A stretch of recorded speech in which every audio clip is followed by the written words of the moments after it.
মাকে যখন কিছু দেওয়ার কথা মনে হয় তখন আমি ভাবি মাকে দুনিয়ার সব থেকে সুন্দর জিনিসগুলো দেব।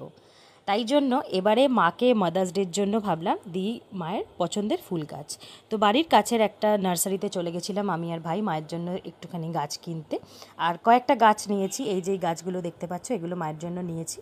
তো গাছ নেওয়া কমপ্লিট, এবার যাচ্ছি আমরা বাড়ির পথে। তো আজকেই মাকে সারপ্রাইজটা দেব।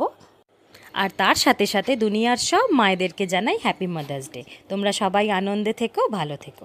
এসো একবার। এটা কার জন্য এনেছি? হ্যাঁ, হ্যাপি মাদার্স ডে। এগুলো আমাদের সব যেগুলো নেই সেগুলোই নেওয়া হয়েছে।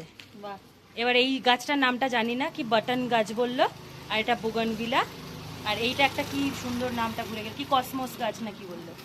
আর এইগুলো দেখো আমি সব ভুলে গেছি, 6টা আছে।